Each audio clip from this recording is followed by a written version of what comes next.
ඔන්න මම අද ඔයාලත් එක්ක සාකච්ඡා කරන්න යන්නේ 6 වසරේ ඉඳලා 14 ශ්‍රේණිය දක්වාම ඔයාලට වැදගත් වෙන මාතෘකාවක් ගැන. ඒ තමයි සිංහල අක්ෂර මාලාව.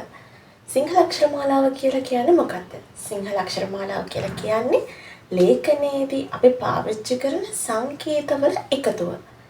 මේක අපි සිංහල අක්ෂර මාලාව, සිංහල වර්ණ මාලාව, සිංහල හෝඩිය කියලාත් හඳුන්වනවා.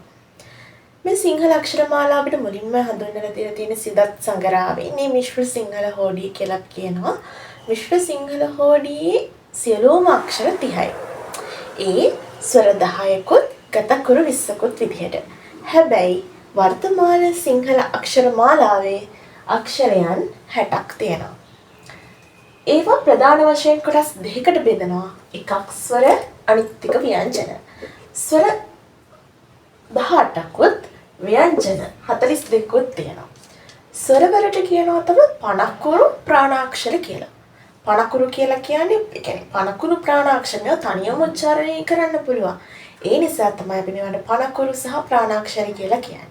ඒතර පණකුරු නැත්නම් ප්‍රාණාක්ෂර 18ක් තියෙනවා.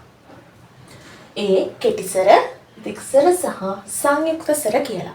කෙටිසර කියලා කියන්නේ උච්චාරණය කිරීමේදී අඩු කාල සීමාවක් වැය වෙනවා නම් අපි ඒවට කෙටිසර කියලා කියනවා. ඔය තියෙන්නේ අ, ඈ, ඊ, උ, ඊරු, ඊලු, ඒ, ඔ කියලා කියන්නේ කෙටිසර වලට.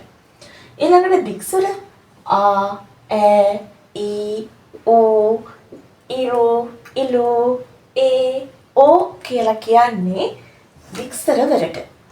ඒ කියන්නේ උච්චාරණය කරනකොට දිගු කාල සීමාවක් වැය වෙන නිසා අපි ඒවට දික්සර, දීර්ඝසර කියලා කියනවා. ඊළඟට සංයුක්ත සර. එහෙම නැත්නම් මිශ්‍ර සර කියලා කියන්නේ මොනවටද? මිශ්‍ර සර කියන්නේ අයි, අව්. ඒ කියන්නේ ස්වරයන්ගේම දෙකක් එකට එකතු වෙලා නිර්මාණය වෙනවා නම් අපි ඒවට කියනවා සංයුක්ත සර නැත්නම් මිශ්‍ර සර කියලා. ඔන්න ස්වර වර්ගීකරණය කරලා ඉවරයි. ඊළඟ එක තමයි ව්‍යංජන. මේවට ගතකුරු ගාත්‍රාක්ෂර කියලා කියනවා. මේ ව්‍යංජන වලට තනිවම උච්චාරණය කරන්න බෑ. හරියට ඔයාලා වගේ. ඔයාලට තනියම ජීවත් වෙන්න බෑ නේද? ඔයාලා අම්මා තාත්තගේ උදව්ව ඇතුව තමයි ඔයාලා තාම ජීවත් වෙන්නේ. හැබැයි ඔයාලා ලොකු වුණාම ඔයාලා හරිය අම්මා රස්සාවක් කරනකොට ඔන්න ඔයාලා තනියම ජීවත් වෙන්න පුරුදු වෙනවා. ඒකෝර දැන් මේ ව්‍යංජන නැත්නම් ගතකුරු ගාත්‍රාක්ෂර එයාලත් ඒ වගේ. එයාලට තනියම ජීවත් වෙන්න බෑ. තනියම උච්චාරණය කරන්න බෑ. ඒවට මේ ස්වරයන්ගේ එකතුව වැදගත් වෙනවා. උදාහරණයක් විදිහට ඔයා හිතන්නේ මේ කයන්න හැදෙන්නේ නැත්තේ කොහොමද? කයන්න හැදෙන්නේ අල් කයන්නයි අයන්නයි එකතු වෙලා තමයි මේ කයන්න හැදෙන්නේ. ඡයන්න අල් ඡයන්නයි අයන්නයි. තේරුණාද? මේගොල්ලෝ මෙතන චණ්ඩිය වගේ ඉන්දියට එයාලා පෝෂණය වෙලා තියෙන්නේ, එයාලා හැදිලා තියෙන්නේ, එයාලා උච්චාරණය කරන්නේ මේ ස්වරයන්ගේ එකතුවෙන්. හරි. ඔන්න ගතකුරු ව්‍යංජන ගාත්‍රාක්ෂර 42ක් තියෙනවා. අපි බලමු මොනවාද කියලා. හොඳට මතක තියාගන්න මේ අක්ෂර මාලාව එයාලා තනියම මතකයෙන් ලියන්න පුරුදු වෙන්න ඕනේ. ඒකට හේතුව මම තව චුට්ටකින් කියලා දෙන්නම්. ඒකට මුලින්ම පටන් ගන්න මෙන්න මේ දෙකෙන්. මෙයාලට නම් දෙකක් කියනවා. අං කියලා කියන්නේ අනුස්වාරය, අ කියලා කියන්නේ විසර්ගය. මේ අනුස්වාරයට තව පූර්ණ නාසික කියනවා, විසර්ගයට විසර්ජනීය කියලාත් අපි කියනවා. ඊළඟට යනවා කච්චට තප, ගජට දබ කියලා පේලියක්. ඒ මොනවාද? ඒවට අල්ප ප්‍රාණ කියලා කියනවා. අල්ප ප්‍රාණ කියලා කියන්නේ උච්චාරණය කරනකොට අඩු ප්‍රාණයක් තමයි වැය වෙන්නේ. හැබැයි බලන්න ක, ච, ඨ, ත, ප, ග, ఝ, ಢ, ධ, බ කියලා ලිව්වා. ඒක උච්චාරණය කරනකොට කොහොමද? ලොකු කියන්නේ ලොකු ප්‍රාණයක් වැය වෙනවා. ඒ නිසා අපි ඒවට මහ ප්‍රාණ කියලා කියනවා. ඊළඟට ඤ, න, න, ම. ඒ මොනවාද? වර්ගාන්ත අනුනාසික අක්ෂර. ඊළඟට ග, ජ, ඩ, ඩ, බ. මේවට කියනවා අපි සංඥක අක්ෂර. මෙතන මේ ච අක්ෂරය ලියනකොට අපි මේ බිංදුව යටට දාන්න ඕනේ. හරිද? මෙන්න මේ විදිහට. ඔන්න ඊළඟට ග, ජ, ඩ, ද, බ. මේවට කියනවා අපි සංඥක අක්ෂර. සංඥක අක්ෂර 5කුත්, වර්ගාන්ත අනුනාසික අක්ෂර 5කුත්, අල්ප ප්‍රාණ 10කුත් මහ ප්‍රාණ 10කුත් තියෙනවා. ඊළඟට යනවා ය මෙන්න මේවට කියනවා අන්තස්ථාක්ෂර. එහෙම නැත්නම් අර්ධස්වර කියලා. අර්ධස්වර නැත්නම් අන්තස්ථාක්ෂර 4ක් තියෙනවා. ශා ෂ සා හා ල ෆ මේවට කියන්නේ උෂ්මාක්ෂර කියලා. හැබැයි හයන්න කියන එක මෙතනට අයිති වෙන්නේ නැතුව ශා ෂ සා හා හයන්න නෙමෙයි ලෑන්න අයිති වෙන්නේ නැතුව මෙන්න මෙයා අයිති නැතුව ඉතුරු ඔක්කොම ටික ඌෂ්මාක්ෂර වෙනවා. ශා ෂ සා හා ෆ කියන්නේ ඌෂ්මාක්ෂර. අපි උච්චාරණය කරනකොට මුඛයෙන් උණුසුම් වායු ධාරාවක් පිට වෙන නිසා අපි ඒවට කියනවා ඌෂ්මාක්ෂර කියලා.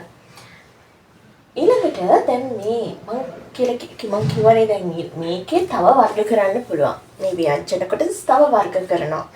ඒ තමයි වර්ගාන්ත අක්ෂර. වර්ගාක්ෂර. හරිද? වර්ගාක්ෂර 25ක් තියෙනවා. හැබැයි වර්තමානයේදී මේ සංඥක අක්ෂර පහත් එකතු වුණාම වර්ගාක්ෂර 30ක් කියලා සැලකනවා. මොනවද මේ 25? ක ච ට ත ප ගා ජ ඩ ද බ නේද? ඊළඟ ක ච ට ත ප ගා ජ ඩ ද බ ඤ න න ම. තර මේ ඔක්කොම මේ 25ම වර්ගාන්ත අක්ෂර. ඊළඟට ගා ජ ඩ ද බ කියන මේ සංඥක අක්ෂර පහත් එකතු වුණාම වර්තමානයේදී මේ වර්ගාක්ෂර 30ක් කියලා සැලකනවා. ඊළඟ එක තමයි දැන් අපිට කියනවානේ වර්ගාක්ෂර මේ ගාත්‍රාක්ෂර උපත් ස්ථාන හඳුන්වන්න. ඒවට අර කණ්ඩජ, තාලජ, මූර්ජජ, ඕෂ්ඨජ ඔය විදිහට තියෙනවා. ඒක ඔයාලා මතක තියාගන්න. කතා, මූද, ඕ කියලා ලියා ගන්න. හරිද? මේ ඉස්සරේ කතා, මූද, ඕ කියලා ලියා ගන්න. කයන්නේ කණ්ඩජ, තාලජ, මූර්ජජ, දන්තජ, ඕෂ්ඨජ කියලා ලියා ගන්න. හරිද? එතකොට ඒ පිළිවෙලට එනකොට තමයි අපිට හඳුනා ගන්න පුළුවන් කණ්ඨජ නම් ක ක ග ග කියන එක. තාලජ නම් ච ච ජ ජ ඤ. මූර්ධජ නම් ට ට ඩ ඩ න. දන්තජ නම් ත ත ද ද න. ඕෂ්ඨජ නම් ප ප භ බ ම. තේරුණාද? එතකොට අර උපත් ස්ථාන ටික අපිට ඒ විදිහට හඳුනා ගන්න පුළුවන්. දැන් මම කියලා දෙන්නම් මේ සිංහල අක්ෂර මාලාව අපිට ප්‍රශ්න පත්‍රයට මොකටද ඕනේ වෙන්නේ කියලා. MCQ වල තියෙන අක්ෂර මාලාව සම්බන්ධව අහපු ප්‍රශ්න. ඒකට ඒවට ඔයාලට මෙන්න මේ වගේ chart එකක් හදාගෙන තිබුණොත් උත්තර ලියන්න ලේසි. ඊළඟ ක්‍රමය තමයි තව අකාරාදී පිළිවෙල. අකාරාදී පිළිවෙලට වචන ටික පෙළගස්සන්න නම් ඔයාලා අක්ෂර මාලාව අකුරු තියෙන තැන් පිළිවෙලට දැනගෙන ඉන්නත් ඕනේ. මේ අනුස්වාරය විසර්ගය කියන එක අපිට ඕන වෙනවා. අපිට ඡේදකරණයේදී ඡේදයක් දීලා උත්තර ලියනකොට අපෙන් අහනවා අනුස්වාරය සහ විසර්ගයේ ඉදන වචන දෙක බැගින් ලියන්න. බැලලාකත් ඔයාලා මේ අනුස්වාරයේ විසර්ගය කියන එක දාන්නේ නැහැ. එහෙම නැත්නම් පටලවගෙන තිබුණා. අපිට ඒ ලකුණු ටික ගන්නත් ඒ නිසා ඔයාලා මෙහෙම කරන්න කොහොමද? ඔයාලට විභාග ලියන්න කලින් පේපර් එකක් දීගෙන කොලයක් දීගෙන කටුකොලයක් දීගෙන යනවානේ. අන්නේ කටුකොලේ ඔයා මේ විදිහටම chart එකක් හදාගන්න. මම මේ chart එක මෙතන මේ විදිහට හැදුවෙත් ඔයාලට ගෙදරදී මේ වගේ කොලයක් අරගෙන මේ විදිහට ලස්සනට බෙදලා තියාගන්න පුළුවන්. එතකොට ඔයාලා නිතරම මේක දකින්නකොට ඔළුවට යනවා. ආයි කටපාඩම් කර ඉන්න දෙයක් නැහැ. ඒ නිසා ඔයාලා විභාගෙටත් කොලයක් දුන්නාම දඩි පිටි ගාලා මේ අක්ෂර මාලාව ටික ලිව්වා. ලියලා මෙන්න මේ විදිහට වර්ග කරගෙන යනවා. කෙටිසර ටික රවුම් කරා, දිග්සර ටික රවුම් කරගත්තා. ඊපස්සේ සංයුක්තසර ටික නම් කරගත්තා. ඊළඟට ව්‍යාකරණ ටික ලිව්වා. අර කතා මෝද ඕ කියලා ලියලා අන්න ඊට පස්සේ රූපපද ස්ථාන ටික හඳුන්වන්න ගත්තා. අර්ධසර අන්තස්ථාක්ෂර ටික ලිව්වා. ශාෂ සහ ෆ කියන ඌෂ්මාක්ෂර ටික ලිව්වා. ඊළඟට සංඥක අක්ෂර ටික ලිව්වා. වර්ගාන්ත අනුනාසික අක්ෂර ටික ලිව්වා. එතකොට මෙන්න මේ ටික ලියාගත්තායින් පස්සේ ඔයාලට මේ අක්ෂර මාලාව සම්බන්ධ වෙන ප්‍රශ්න වලට උත්තර ලියන්න පුළුවන්. සියලුම ලකුණු ලබා ගන්න ඔයාලට මේ හරිම ලේසියි. දැන් මේ විදිහට මේ chart එකක් ගහගෙන තිබුණොත් ඔයාලට දැන් හිතන්න විභාග ලියනකොට අමතක වෙනවා කියලා. කියන්නේ අපි ලියාගෙන යනකොට ස්ට්‍රෙස් එකට විභාග පේපර් එක අමාරුනොත් එහෙම ඔයාලට ඔක්කොම ටික අමතක වෙනවා. ඒ අමතක වෙන්නේ නැහැ පේපර් එක දෙන්න කලින් ඔයාලා කටුවැඩ කොලේ මෙන්න මේ වගේ පුංචි chart එකක් ගහගත්තයින් පස්සේ හරියට ඊළඟ දවසේ මම තවත් පාඩමක් අරගෙන ඔයාලා ගාවට එන්නම්. දෙකම සුබ දවසක්.